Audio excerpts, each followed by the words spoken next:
Shanghai cooperation summit के साथ साथ ईरान यानी तेहरान का दौरा किया है और Rajnath Singh defence minister of India का यह दौरा ठीक उस वक्त हुआ है जब भारत और चाइना के दरमियान लाइन ऑफ एक्चुअल कंट्रोल पर सब कुछ ठीक ठाक नहीं है, बल्कि काफी तनाव है, एस्केलेशन है। और इस एस्केलेशन के बीच उनका चीनी मनसब के साथ यानी चीनी डिफेंस मिनिस्टर के साथ भी मुलाकात करना रशिया के अंदर, न सिर्फ चाइना के हम मनसब के साथ बल्कि जो रशिया के डिफेंस मिनिस्टर हैं उनके साथ भी उनकी मुलाकात हुई है। और उसके साथ ही अब वहां पर समिट जो है वो मुलाकात खत्म हो गई, उसके बाद उन्होंने सीधे रुख तेहरान का किया और इस वक्त वो तेहरान में मौजूद है। और तेहरान में उन्होंने आज सुबह ही जो तेहरान के वजीर दिफा है उनके साथ यानी जो ब्रिगेडियर जनरल आमिर हतामी है उनके साथ मुलाकात की है। रीजनल सिक्योरिटी को लेकर बात हुई है, अफगानिस्तान का भी जिक्र आया है और ईरान और इंडिया के दरमियान जो कल्चरल टाइज हैं उनके हवाले से भी जिक्र हुआ है। इस मुलाकात का मुद्दा व मकसद क्या हो सकता है, क्योंकि ईरान जो लग रहा था कि किसी पॉइंट पर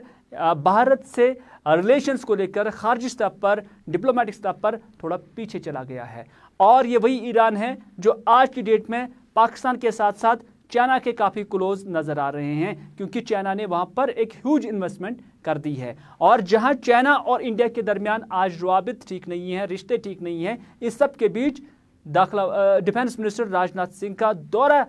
ईरान किस तरह का होगा और इससे क्या नताइज अखज़ किए जा सकते हैं। हमारे साथ बात करने के लिए मौजूद हैं टेलीफोन लाइन पर एक मारूफ सहाफ़ी और उसके साथ साथ चाइना, ईरान और इंडिया को बड़ी बारीक बीनी से देखने वाले सहाफ़ी सिप्ती मोहम्मद हसन साहब। सिप्ती साहब, आपका प्रोग्राम में खैर मकदम है। जानना चाहेंगे कि डिफेंस मिनिस्टर राजनाथ सिंह का दौरा तेहरान को आप किस नज़र से देखते हैं, क्योंकि उससे पहले उनने मॉस्को में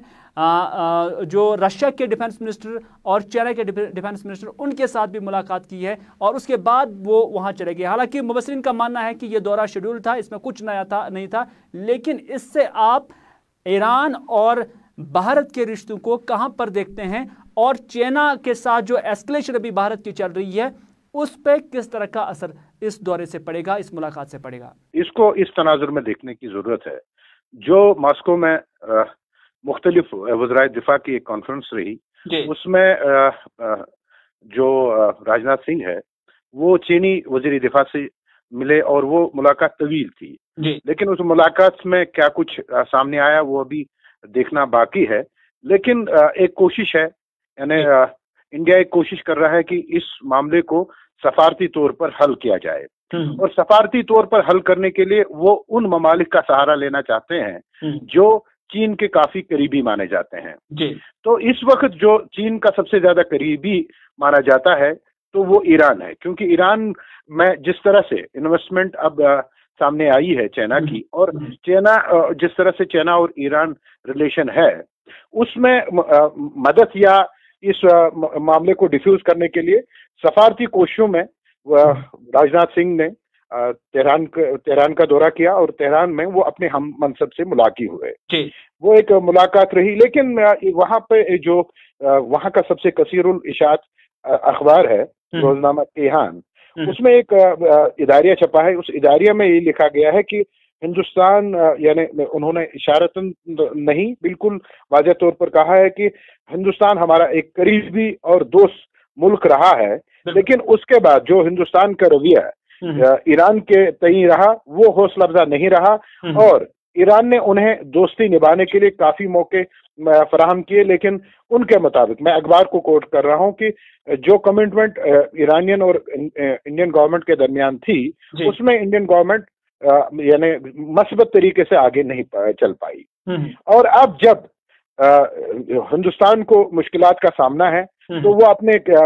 दीरीन और पुराने दोस्त के पास चले आए हैं। हमारा ये जो इदारिया है, मैं इदारे की बात करता हूँ, उन्होंने ये लिखा है कि हम तमाम मसाइल का हल मुज़ाकरात से चाहते हैं और हम इसके ही हामी हैं। ताहम ये भी देखना होगा कि क्या हम इस वक्त जब सूरत हाल इंतहाई कशीदा है तब हमारी याद आई, और जब हमारे मामला थे तब जो उनका रोल बनता था उन्होंने वो अच्छी तरह से नहीं निभाया। अब ईरान में जानना चाहूंगा कि ईरान क्या एक्सपेक्ट कर रहा था, क्या ऐसी सिचुएशन उसके सामने थी जहां पर उन्हें भारत की जरूरत थी, खाद्य स्तर पर, डिप्लोमेटिक स्तर पर, या सिक्योरिटी लेवल पर या तिजारती महाज पर, जहां पर वो कहीं ना कहीं डिसअपॉइंट अपने आप को।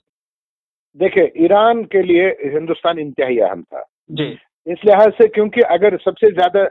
यानी दुनिया में अगर उनका तेल कोई खरीदता था तो दूसरे नंबर पर सबसे ज्यादा तेल इंडिया खरीदता था ईरान से, ठीक है। और ये अच्छा, उसके बाद जो चाबहार का एक्सपीरियंस ईरान ने किया, यानी वो उस जरिए से समुद्री हुदूद का इस्तेमाल अमल में लाकर अपने बिजनेस को फरोग देना चाहते थे, और उसमें उन्होंने हिंदुस्तान को बहुत बड़ा रोल दिया था। लेकिन तवील ऐसा गुजरने के बाद जब जो माहदा हुआ था उसमें अमल दरामद नहीं हुआ, तो उन्हें दूसरे ऑप्शंस पे गौर करना पड़ा, और जो उनके लिए अब ऑप्शन सामने आया है वो इंतहाई यानी वो गैर मुतवक्का तौर पर इतनी अच्छी इन्वेस्टमेंट उसने की कि उन्होंने ये बेहतर समझा कि अब उनके इक्तिसादियात का अगर आप ये देखें कि जो महादा उन्होंने तय किया है चाइना के साथ, उस पर अब पूरा इन्हिसार है ईरान का, क्योंकि ईरान की मैशियत में अक्सर तब्दीली आई। अगर आप उनके जो उनकी यानी पैसे की कदर थी वो इंतहाई कम थी, लेकिन इस महादे के बाद वो इंतहाई तब्दील हुई। तो देखें, अब देखें, सफारती मामला हर एक ममालिक के अपने होते हैं, क्योंकि हर एक मुल्क की अपनी खारजा पॉलिसी होती है। जैसे हिंदुस्तान ने अभी ये ऑप्शन अवेल किया है, मेरा ये मानना है कि हिंदुस्तान जंग की तरफ नहीं जाना चाहता है, और उन्होंने जो ऑप्शन अब इख्तियार किया है वो ये चाहते हैं कि इस जो सूरत हाल है इसको सफारती तौर पर डिफ्यूज किया जाए। वजारत खारजा की तरफ से जो बयान सामने आए, और उसके बाद वजीर खारजा जो वजीर खारजा का बयान आया, उन्होंने ये भी कहा कि ये इंतहाई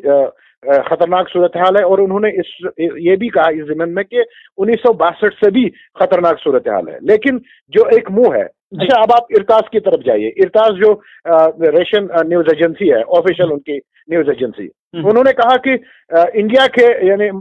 के कहने पे हमने इन ममालिक के दरमियान जिनमें कशीदगी पाई जा रही है इसको डिफ्यूज करने के लिए एक मस्बूत रोल अपनाने की कोशिश की है। यानी उन्होंने ये कहा है कि जो इंडिया और चाइना के डिफेंस मिनिस्टर्स के दरमियान बातचीत हुई, उसमें जो फैसिलिटेटर थे वो रशिया की गवर्नमेंट है।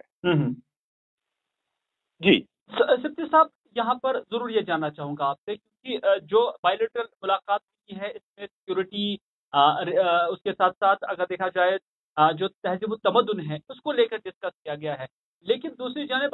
क्या आप इस मुलाकात को चाइना इंडिया टेंशन के साथ भी जोड़ते हैं, और क्या ईरान का कोई रोल बनता है कि इस वक्त जो एस्केलेशन हो रही है लाइन ऑफ एक्चुअल कंट्रोल पर, इसका कोई रोल है? कि हम देख रहे हैं कि जहां चाइना के साथ अब पाकिस्तान, और पाकिस्तान के साथ साथ ईरान की जो इकोनॉमी है उसको भी बूस्ट मिला है, तो इस सारी सूरत हाल को किस नजर से देखते हैं, और यहाँ से क्या आउटकम निकल सकता है? देखें, वजीर आजम पाकिस्तान ने अपने हालिया बयान में ये कहा कि इक़्तिसादी मामलात को लेकर अब हमें कोई इब्हाम नहीं है, हम वाज़ेह तौर पर वो चाइना ब्लॉक में चले गए हैं। लेकिन उन्होंने ये कहा कि इसका मतलब हरगिज़ ये नहीं है कि हमारी अमेरिका के साथ जो ताल्लुकात हैं उस पर इसको असर पड़ने देगा। लेकिन जब आप ईरानियन पॉलिसी की तरफ देखते हैं, जो ईरान की फॉरेन पॉलिसी है वो टोटली शिफ्ट हुई है चाइना की तरफ और रशिया की तरफ, उसमें अमेरिका का कहीं रोल नहीं है। और जो इक़्तिसादी मामलात को या चाहे फौजी मामलात हो, चाहे कोई भी मामला हो, अब वो एक दूसरे के माविन बने हैं, और जितनी कुर्बत चाइना और ईरान के दरमियान पाई जा रही है उसका फायदा उठाना चाहता है हिंदुस्तान, और इसीलिए जो हिंदुस्तान ने ये किया है इसको सफारती एक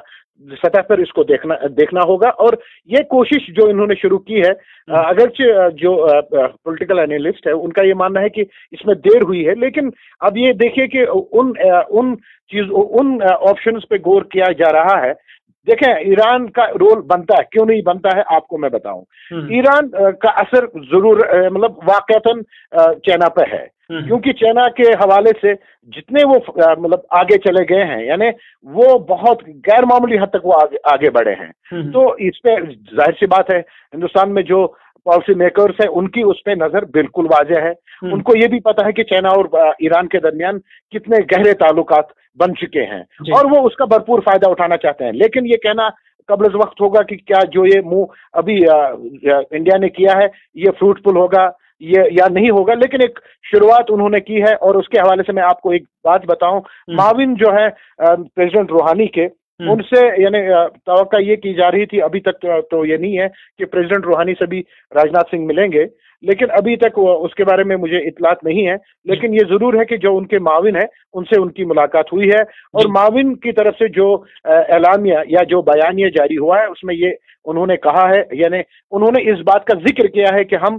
चाइना और हिंदुस्तान के दरमियान पाई जाने वाली कशीदगी को दूर करने के लिए मुज़ाकरात के हामी हैं। चलिए सिप्ती साहब, बहुत बहुत शुक्रिया पूरी तफसीलात फराहम करने के हवाले से। हालांकि अगर इस मूव को देखा जाए, जो राजनाथ सिंह का दौरा शंघाई कॉरपोरेशन में हिस्सा लेने के बाद सीधे ईरान चले जाना, माना जाता है कि शेड्यूल्ड दौरा था, लेकिन इसका असर जो असर हाजिर में सूरत हाल चाइना और इंडिया के दरमियान बनी हुई है LAC के मकाम पर या उसके आसपास, वहाँ पर माना जा रहा है कि इस दौरे का ख़ास असर होगा। बाज़ मुबसरीन का, जैसा कि सिप्ती साहब ने भी खुद कहा है कि मानना है कि अभी इट इज़ टू लेट, ये बहुत देर हो गई है, लेकिन फिर भी जो है इससे एक अच्छा कदम तस्वुर किया जाता है हिंदुस्तान की डिप्लोमेसी के हवाले से, यहाँ की खारजा पॉलिसी के हवाले से, क्योंकि चाइना काफ़ी aggressive line of actual control पर लग रहा है। लेकिन इस सब के बीच अब देखने वाली बात होगी कि क्या वाकई हिंदुस्तान के लिए राजनाथ सिंह का दौरा तेहरान फ्रूटफुल साबित होगा, और इसका समर जो है वो आइंदा वक्त में ज़रूर देखा जा सकता है। चलिए अब स्पेशल रिपोर्ट में बात करते हैं जम्मू कश्मीर के बिजनेस सेक्टर की, क्योंकि जो फिनेंस मिनिस्टर की जानिब से जो डेटा अब प्रोवाइड किया गया है उसके मुताबिक जो ईज़ ऑफ डूइंग बिजनेस में जम्मू कश्मीर का नंबर 22 नहीं बल्कि 21 नंबर पे आ चुका है।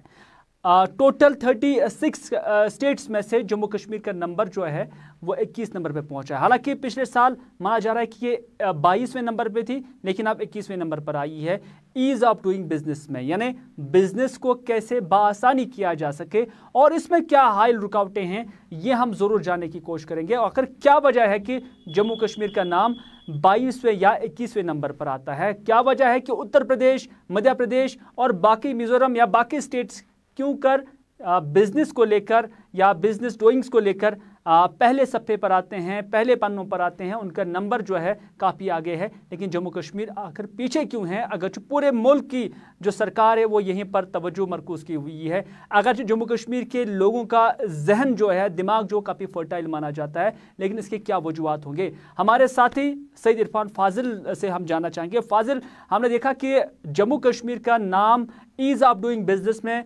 22वें नहीं बल्कि 21वें नंबर पर आ चुका है। इससे पहले 22वें नंबर पर था, अब 21वें नंबर पर आ चुका है, फिर भी हम बहुत पीछे हैं। इसके क्या मौरिकात रहे होंगे, क्या वजूहात रहे होंगे कि अभी तक जम्मू कश्मीर के लोग ज़्यादा बिजनेस सेक्टर में नहीं आते हैं, या ईज़ ऑफ बिजनेस में क्यों कर हमारा नाम पीछे है? देखिए हिलाल, बिल्कुल जहाँ तक आपने सही फरमाया कि अगर हम बिजनेस सेक्टर को लेकर ही बात करें तो हमारे कश्मीर में काफ़ी ज़्यादा हुनर है, और साथ ही साथ अगर हम अपने दस्तकारी को लेकर बात करें या दीगर जो हैंडीक्राफ्ट्स का काम है या फ्रूट इंडस्ट्री है, इसका एक रिच बैकग्राउंड है और कई सालों से है। और क्या वजूहात है कि अभी तक हम रैंकिंग पे अव्वल दर्जे पर या दूसरे दर्जे पर नहीं आ पा रहे हैं बनिस्बत अदर स्टेट्स? उसकी सबसे बड़ी वजह यह है कि सब लोगों को ये भी पता है, इनफैक्ट आपको भी पता होगा कि वादी कश्मीर के जो हालात है इसमें काफी अप्स एंड डाउन्स है। अगर हम पिछले साल की ही बात करें तो 370 का मामला, और उसके साथ साथ अगर देखा जाए तो कितना ज्यादा नुकसान हर बिजनेस फेटर्निटी को उठाना पड़ा। और उसके साथ अगर देखा जाए तो अब कोविड-19 का कहर है, तो कोविड-19 के साथ साथ लॉकडाउन भी है। जब भी यहाँ पर कोई बिजनेसमैन या कोई भी अगर हम यंग जनरेशन की बात करें, जब भी वो अपना एक सेटअप खड़ा करने की कोशिश करते हैं, स्मॉल स्केल इंडस्ट्रीज को खड़ा करने की कोशिश करते हैं, तो कोई ना कोई मामला जो है हालात को लेकर देख सकते हैं तो वो सामने नजर आता है। आपने देखा होगा कि टूरिज्म ठप है, इंडस्ट्री ठप है, क्योंकि जब भी सेटअप खड़ा करने की कोशिश करते हैं उसमें यहाँ के हालात सबसे इरफान बिल्कुल कता कलामी के लिए माफ चाहूंगा, क्योंकि जानना चाहूंगा, क्योंकि दो चीजें हैं। एक ये कि लोगों की दिलचस्पी बहुत कम है, दूसरा ये है कि जो ईज ऑफ डूइंग बिजनेस, जो इसके तरीकाकार है, जो इसकी फॉर्मेलिटीज है, वो उसमें कहीं ना कहीं फ़र्क आ रहा है। हालात का असर, इसमें कोई शक नहीं कि लोग नहीं चाहेंगे इन्वेस्ट करना, और उसके साथ साथ जब हम देखते हैं कि जो प्रोसीजर इसके लिए है, वहाँ पर क्या आपको लग रहा है कि लोग उसको फॉलो कर पा रहे हैं? जो इंटरेस्टेड लोग होते हैं, जो बिजनेस में आना चाहते हैं, इंडस्ट्रीज़ में आना चाहते हैं, क्या आपको लग रहा है कि उनके लिए जो सिचुएशन है वो फेवरेबल है, जो एडमिनिस्ट्रेशन की कोऑपरेशन होनी चाहिए वो फेवरेबल है? देखिए हिलाल, बिल्कुल सही फरमाया आपने। सबसे पहले अगर मैं डिपार्टमेंट को लेकर ही बात करूं, जो इंडस्ट्रीज को हैंडल करता है, या कॉर्पोरेशन के हवाले से अगर मैं बात करूं, जब भी कोई नौजवान सेटअप खड़ा करना चाहता है तो कहीं ना कहीं मामलात करप्शन के जरूर दिखाई देते हैं, क्योंकि जिस तरीके से वो सेटअप एक डिसाइड करता है, बजट खड़ा कर देता है सेटअप को लॉन्च करने के लिए, तो खर्चे इतने ज्यादा हो जाते हैं, फाइल और कागजी कार्रवाई इतनी ज्यादा लंबी हो जाती है कि वो सारा पैसा जो है ऑलमोस्ट वहीं उसका खत्म हो जाता है। तो कहीं ना कहीं अगर देखा जाए तो करप्शन के मामला जो है वो उस फाइल तक या उस सेटअप को खड़ा करने में खूब दिखाई दे रहे हैं, जिसकी वजह से एक अच्छी कॉपरेशन जो है वो बिजनेसमैन को या बिजनेस फ्रेटर्निटी के लोगों को नहीं मिल पा रही है। और दूसरी बात, अगर आप देखिए रॉ मटेरियल को लेकर मैं ही बात करूं, क्योंकि रॉ मटेरियल जो है वो बाहर से मंगवाना पड़ता है, क्योंकि यहां अभी ऐसी कोई इंडस्ट्री है नहीं जो यहां का रॉ मटेरियल खड़ा करके मैक्सिमम डिस्ट्रीब्यूट करे बिजनेस फ्रेटर्निटी के उन लोगों को जिनको जरूरत है। एक साइड से डिपार्टमेंट की मार है, दूसरे साइड से हालात की मार है। तो कह सकते हैं कि ये अच्छे खासे वजूहात है जिसकी वजह से जम्मू कश्मीर या यूटी सेक्टर जो है हमारा वो अव्वल दर्जे की रैंकिंग पर नहीं आ पा रहा है हिलाल। बिल्कुल इरफान, आपका बहुत बहुत शुक्रिया पूरी जानकारी फराहम करने के लिए। चूँकि मुख्तलिफ मुबसरीन के साथ या बिजनेस टाइकॉन्स के साथ जब हमारी भी बात हुई है, उनसे हमने जानने की कोशिश की है कि ये बिज़नेस कैसे बासानी जो है इसको किया जा सके या इस अमल को पूरा किया जा सके। उनका यही मानना है, जैसा कि इरफान ने भी कहा, कि जो ताउन एडमिनिस्ट्रेटिव लेवल पर मिलना चाहिए एक किसी भी शख्स को, जो कोई एंटरप्रेन्योर होगा, जो इन्वेस्ट करना चाहेगा, जो इंडस्ट्रीज़ के साथ जाना चाहेगा, जो बिज़नेस के साथ जाना चाहेगा, वो कॉर्पोरेशन, वो ताउन बहुत कम मिलता है, क्योंकि रिश्वत का ग्राफ काफ़ी जम्मू कश्मीर में हाई है, नंबर 1। नंबर 2, दिलचस्पी लोगों की बहुत कम है, क्योंकि उसकी एक वजह यह भी तस्वुर की जाती है कि जम्मू कश्मीर के अंदर जो जियोग्राफिकल पोजीशन जम्मू कश्मीर की है, जो यहाँ की लोकेशन है, वो एक जावे से देखा जाए तो टेल एंड पे हैं। भले ही हम नॉर्थ में काफ़ी ऊपर हैं, लेकिन फिर भी हम टेल एंड पर हैं, क्योंकि यहाँ से हम जो अपना फिनिश्ड प्रोडक्ट होगा, जो तैयार करदा प्रोडक्ट होगा, वो हम किसी और स्टेट को ज़्यादा बेच नहीं सकते हैं, क्योंकि हमारा रॉ मटेरियल ही वहाँ से आता है। जब रॉ मटेरियल वहाँ से आता है और उसके बाद जब हम यहाँ से फिनिश्ड प्रोडक्ट बना के देंगे, तो उसका मार्केट सिर्फ जम्मू कश्मीर ही है, यहाँ तक कि कश्मीर के अंदर ही है। हम जम्मू को भी वो प्रोडक्ट जो है एफोर्ड नहीं कर सकते हैं देना, क्योंकि उसकी कॉस्टिंग जो है वो ज़्यादा हो जाएगी, बल्कि जम्मू में कश्मीर से सस्ता ही वो तैयार हो जाएगा। नंबर 3, ये भी माना जा रहा है कि जो यहाँ के हालात हैं वो ज़्यादा लोगों को इन्वेस्ट करने के लिए माइल नहीं करते हैं, क्योंकि आए रोज़ हड़ताल या लॉकडाउन या जो सूरत हाल बनती रहती है, उसकी वजह से भी जो यहाँ का एनवायरनमेंट है उससे बिज़नेस के लिए या डूइंग बिज़नेस के लिए सही और खुशगवार तस्वुर नहीं किया जाता है। यानी यहाँ पर कोई भी इंडस्ट्री का सर्वाइव करना बहुत मुश्किल है। साथ ही साथ कोई भी बिजनेस वेंचर जो को खड़ा करना चाहेगा, उसके लिए काफ़ी कठिन सूरत हाल से उन्हें फेस करना पड़ता है, गुजरना पड़ता है। तो यही एक रीज़न है कि इससे एडमिनिस्ट्रेशन या जो जम्मू कश्मीर यूटी एडमिनिस्ट्रेशन है, उनकी जो फिक्र है या उनकी जो तवज्जो है वो भी कम हो गई है। एक और रीज़न कहा जा सकता है कि यहाँ पर ये बूस्ट क्यों नहीं हो पाया। अगर कश्मीर भी एक बड़ा मार्केट है तो इसमें भी क्या वजह है, तो उसका मानना है कि जो इस डिपार्टमेंट को चलाने के लिए माहिरीन होने चाहिए, जो प्रोफेशनल्स होने चाहिए थे, वो नहीं आते हैं, बल्कि यहाँ एक फॉर्मेलिटी पूरी करने के लिए जो है इन मुख्तलिफ ओहदों पर फाइज लोगों को रखा जाता है, न कि जो एक्सपर्ट्स के लिए होने चाहिए थे, जो प्रोफेशनल्स जो एक अच्छा डायरेक्टिव के साथ आ जाते, जिनकी बातों में दम होता, जिनकी आइडियोलॉजिकल प्लानिंग में दम होता, ताकि ये जम्मू कश्मीर भी बिजनेस के ग्राफ में आगे चली जाती। वजह यह है कि यहाँ बेरोज़गारी भी काफ़ी है और उसके साथ साथ बिजनेस वेंचर्स भी कम हो गए हैं। यहाँ तक कि जो इंडस्ट्रियल यूनिट्स यहाँ पर लगाए गए थे, एक सफिशिएंट मैन पावर ही नहीं बल्कि एक प्लानिंग ना होने की वजह से, पॉलिसीज़ ना होने की वजह से वो इंडस्ट्रीज यूनिट्स भी डिफंक हो रहे हैं, वो भी सिक हो रहे हैं, जिसकी तरफ सरकार को ध्यान देने की अशद ज़रूरत है। चलिए नाज़रीन, ये थी बात जम्मू कश्मीर में बिजनेस वेंचर्स के हवाले से, यहाँ की इंडस्ट्रीज़ के हवाले से, क्योंकि हमारा ग्राफ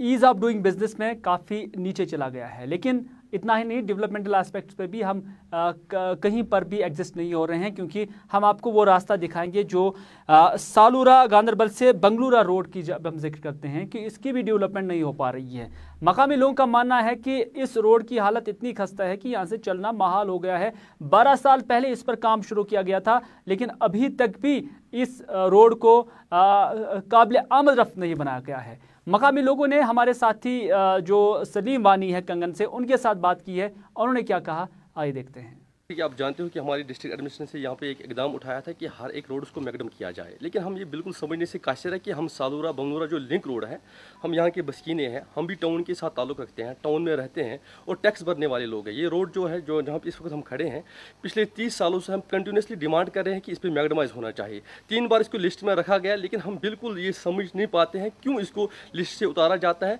क्यों इसको नकारा जाता है, क्यों हमें इग्नोर किया जाता है। क्या हम टाउन के रहने वाले नहीं हैं? क्या हम ये डिजर्व नहीं करते हैं? क्या हम इस मैगडम्स के लिए डिजर्व नहीं करते हैं? यहाँ पे देखिए पहाड़ी इलाकों में इस साल मैगडम बिछाया गया, हम उसके खिलाफ नहीं है, हम नहीं कहते हैं कि मैगडम नहीं होना चाहिए बाकी सड़कों पे, लेकिन हमारी यही डिमांड है, अगर हम भी यहाँ के रहने वाले हैं, हम भी टैक्स पेयर हैं, हम भी यहाँ के बस्कीने हैं, टाउन के साथ ताल्लुक़ रखते हैं, हमारे यहाँ पर एक म्युनिसिपलिटी कमेटी है जिसके साथ हम ताल्लुक़ रखते हैं, जहाँ पे हम टैक्स अदा करते हैं, लेकिन फिर भी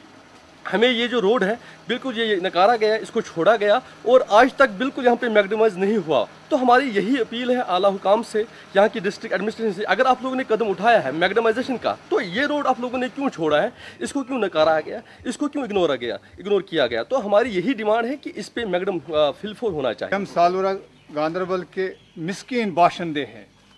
मिस्कीन इस सूरत में क्योंकि हर इलाके को मैगडमाइज किया गया, लेकिन हमारा इलाका जो सालूरा बमलूरा और दूधरहोमा को आपस में मिलाने वाली जो सड़क है, इसको पशपुष्ट डाला गया। हमने बिलाल साहब जो कि गांदरबल के चहीते सोशल एक्टिविस्ट है, इनके ज़रिए से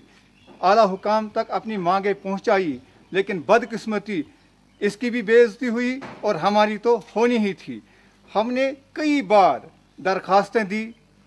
उन पे कोई गौर नहीं हुआ। उनकी फोर्थ स्टेट जो है वो हमारे पास मौजूद है, डेट है, पता नहीं हमारे साथ ये नाइंसाफ़ी क्यों हो रही है। हम दाएं बाएं जो रहने वाले हैं, हम ही जानते हैं कि इस सड़क की वजह से हमें कितना नुकसान ये उठाना पड़ रहा है, क्योंकि ये जो गर्द गुबार है ये हमारे घरों के अंदर दाखिल होता है। वबाई बीमारी की हालत में हम तो अंदर बैठे ही हैं, लेकिन इस सूरत हाल की वजह से हम और ज़्यादा खौफज़दा हुए हैं। हम चाहते हैं कि हमारी ये जो मांग है, इस रोड को जल्द अज जल्द मैगडमाइज किया जाए ताकि हम आने वाली मुसीबत से बच जाए। ये थी गांदरबल की बात, लेकिन लरगाम त्राल का इलाका काफ़ी खूबसूरत इलाका है। यहाँ के लोगों को भी काफ़ी मुश्किलात का सामना है। इनका मानना है कि यहाँ पर मटेरियल जो है वो मयारी नहीं है और जो सड़क की हालत है वो भी बिल्कुल इससे देखा नहीं जा सकता है। आप अंदाज़ा कर सकते हैं इन विजुअल्स को देखकर कि यहाँ के लोगों की गुजर किस तरह होती है। कई सारे मुश्किलात उन्हें रोड से लेकर दूसरे मामलात में हैं और यहाँ के लोगों ने हमारे साथी शेख कौसर के साथ बात की है और उन्हें अपनी फरियाद, अपनी रुदात सुनाई। आइए आपकी नज़र करते हैं। सो PMG रोड यप लोरगाम तो दद कुलन यह क्या जमीन दिख तथ मज जून कुल बादम बे यह ूट कुल कह सह गो गो अमुक मुआवज तोर कह यह द्रायो 2016 मज 18 मज यह दिन कम्प्लीट कर ये वनकन अूरम वरी चलान 20 वनकन चलान 4 वरियन मज अगर यमो कह त्रोमुत तुम वुचु तन मटीरियल अत गोमुत सह बाय एस्टिमेट गोमुत कि कहें सह एस्टिमेटस बराबर यमो तथ धांधली कर्म सह मटीरियल लायक लगार कह गई नंबर 2 जन ड्रेन अत ड्रेन कड़ने ये यह सड़क रोज कामयाब सह कुन जाए ड्रेन अगर कुन जाए दिख ड्रेन तथ नाकुस मटीरियल मतलब तथ सीमट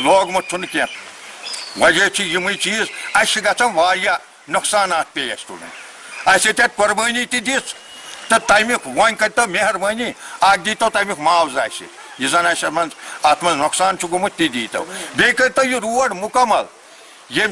ताकि लुकन वात फायदे अब गई SD सबस DC सबस वुनुक तामत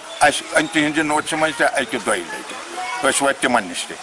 तमो दोप अहन सा गो न मसल वुनुक तामत हल कह DC साहब पुलवामा और एडिशनल DC साहब सब डिस्ट्रिक्ट त्राल को पूरी बस्ती की तरफ से एक आजिज़ाना दरखास्त करता हूँ कि वो मेरी बात गौर से सुनकर इस पर ध्यान दें। 2016 में ये लोरगाम से ददकुलन तक जो रोड PMG है, इसको 2018 तक इनको मुकम्मल करना था, लेकिन आज 2020 चल रहा है और अभी भी कोई भी गाड़ी इस रोड पर चलने के काबिल नहीं। अभी घास कटाई है, अखरोट की तोड़ाई है, लकड़ी काटनी है, बाकी मामलात है, लेकिन हम कहाँ से जाएं, किस में जाएं? गाड़ी कोई जा नहीं सकती, ऊपर रोड इसके काबिल है ही नहीं। तो हम आजिज़ाना रिक्वेस्ट करते हैं कि उस पर ध्यान दें। और दूसरी बात जो है, जिन लोगों की ज़मीनें गई उनको भी अभी तक कोई मुआवजा नहीं मिला। चलिए नाज़रीन, जहां पर सरकार जो है लोगों की तरफ तवज्जो नहीं दे रही है, वहीं पर लोग भी खुद गर्जे पे उतर आए हैं, क्योंकि हम बात कर रहे हैं हाजन इलाके की, जो कि ज़िला गांदरबल नहीं बल्कि बांडीपुरा में पड़ता है। और इस इलाके में नाजायज़ कब्ज़ा सरकारी ज़मीन पर हो रहा है और इसी कब्ज़े को हटाने के लिए आज जो म्यूनसिपल कमेटी के एहलकार और उसके साथ साथ जो रेवेन्यू डिपार्टमेंट के एहलकार है, उन्होंने मुहिम चलाई है। और इस इलाके में जो सरकारी ज़मीन पर इंक्रोचमेंट हुई थी, कहीं पर जो नदी नाले हैं उनकी ज़मीन जो है हड़प की गई थी, या कहीं पर सरकारी ज़मीन हड़प की गई थी, और कहीं पर कुछ ढांचे भी जो है वो तामीर किए जा रहे हैं। तो इस सारी सूरत हाल पर बांडीपुरा से हमारे नुमाइंदे बट ज़हूर ने नज़र की और अक्सबंदी करके लाई ये विजुअल्स जो हम आपकी नज़र कर रहे हैं, क्योंकि यहाँ पर अब डिमोलिशन हुई है और यहाँ पर ये नाजायज़ कब्ज़ा जो है हटाया जा रहा है। कल हमने जो ड्राइव किया एविएशन ड्राइव हाजन में, इसके लिए जनाब डिप्टी कमिश्नर साहब बांडीपुरा ने हिदायत दिए थे और हम खुद इसकी सुपरविजन कर रहे थे। और हमारी टीम, महकमा माल की टीम और म्यूनसिपलिटी कमेटी हाजन की टीम और पुलिस पार्टी भी हमारे साथ थी। और हमने कल 7 कनाल रकबा तक का काशारा रकबा का इलेक्शन ड्राइव किया और उसको लोगों के नाजायज़ कब्जे से आज़ाद किया। और ये प्रोसेस कंटिन्यू रहेगी और हम लोगों को ये बावर करना चाहते हैं कि वो आज खुद इस कब्ज़ा नाजायज़ से दूर हो जाए और हटाएं, आज खुद छोड़ दें, दूसरे दीगर उनके खिलाफ भी कार्रवाई हो जाएगी। और ये 40 कनाल लैंड इन ड्राइव में जो ड्राइव हमने की है, 40 कनाल तक काश्तकारी ये इवेक्ट की है कि काफ़ी डिमांड थी। मुझे लोग आ रहे थे हाजन टाउन के लोग कि ये काश्तकारी निकाल जाए, चंद खुद गर्ज अनाज इस पर नाजायज़ कब्जा किया, इसे हटाया जाए। और ये प्रोसेस कंटिन्यू रहेगी। लोग ने हमें ताउन दिया, अगर कोई छोड़ेगा असल तो वो ठीक है, अगर नहीं तो हम इलेक्शन ड्राइव करते रहेंगे। तो नाज़रीन, ये था आज का स्पेशल रिपोर्ट। इसी के साथ दीजिए अपने मेज़बान मीर हिलाल हाजिर को आज का प्रोग्राम यहीं पर इख्तिताम करने की इजाज़त।